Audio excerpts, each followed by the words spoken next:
All right, time now for the cold brew check fueled by Dunkin'. We're talking about Jack Eichel. This is probably the biggest story of the offseason, right? Jack Eichel and the Sabres, they are working toward a solution regarding treatment for his injured neck.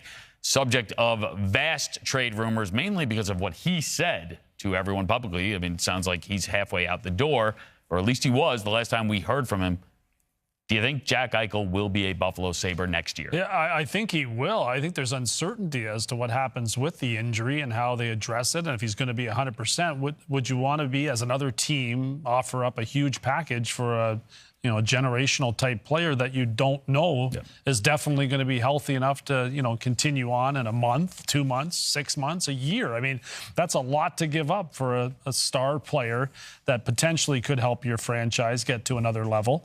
So I think the risk would be too high to kind of move him for the appropriate price until it's proven that he's healthy enough to play like Jack Eichel can play. Yeah, it seems like a huge roadblock in the deal, doesn't it? Especially in the neck injury, if that's where the injury occurred and that's where the surgery is going to be. You want to get all that stuff cleared up.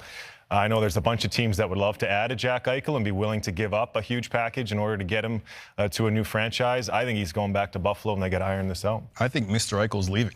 I think he's out of there. Where's I think he going? For Jonesy's reasons, I think wherever he ends up going, they're going to do their due diligence and make sure that his neck is to the point where they feel like whatever procedure they decide to go with, that's going to work for him. And it's going to be a massive package because I don't think the Sabres want players to be in Buffalo now that don't want to be there. That's a major problem. When you have your captain speaking about not being there, not wanting to be there, Jack Eichel was drafted second overall. It wasn't like he was like Lafreniere going to a decent team. This team was terrible. Yeah. But you want a player. They should have been first overall. I mean, Exactly. they were the worst team in the league. We're in the C in your organization that's willing to battle through that adversity. And to come out the way he's come out, I mean, I'm disappointed because I've watched him play for a long time, college hockey in particular. He's a hell of a player. But not wanting to be there is enough for me if I was a GM there to say, Jack, see you later. I get that, but that's not been the story with the Buffalo Sabres, right? Because Ryan O'Reilly didn't want to be there either because he wanted to win. I mean, that was basically his biggest complaint with the Buffalo Sabres is I want to win. So he almost quit hockey. So that was it. And look what we all would have missed and what he would have missed out on. So, I mean, part of it is you obviously want guys to be there, but you want to be able to keep guys. You want guys to say they want to be there and really mean it. And he's not the only guy. We heard from other Buffalo Sabres who said, if I'm Trader, I'm out the door. That's so Zach be it. Bogosian was one of those guys too, right? There's been a lot. There's been too many. And they've got to fix it. They've tried multiple head coaches. I think it's good that they stuck with Granato now. They're going to continue with him behind the bench. And they did have some measure of success while he was behind there. So I think that was a smart move. They need consistency. They need to stick with a game plan. And they need to really improve the environment there to the point that players want to stay. They want to thrive there. And the team has success. And the fans benefit ultimately in the end. If he's healthy, who do you think should make a very strong play for him?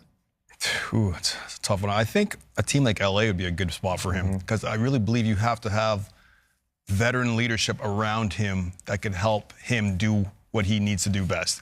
If you put him on a young team that doesn't have those vets around him, I think they're going to struggle again because he's proven in Buffalo that he isn't that guy at this point in his career. Will he be that guy eventually? I think he will be. I think about Sharpie when you're former teammates. I feel like Patrick Kane. This is like Patrick Kane almost. It took Kaner a while to grow up and mature to the leader who we see today. Now we're in the seat for Team USA at World Championships, being that player that players could look up to day in and day out. Whether Chicago was brutal or not, he'll perform at that same level. But I think it helps having players like yourself, or even Jonathan Taves, in the room, having that guy that's serious, professional, to help him along the way. I don't know if the Ducks have that guy, and I've heard the Ducks are interested. Minnesota Wild could be in play. But I think LA Kings have that with like Drew Doughty and maybe that goes a long way to getting Kirill Kaprizov in the mix, right? And keeping him and having him want to be there.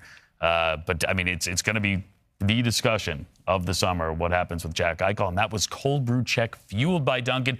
This season, be sure to grab a cold brew for game time because where there's hockey, there is Dunkin'.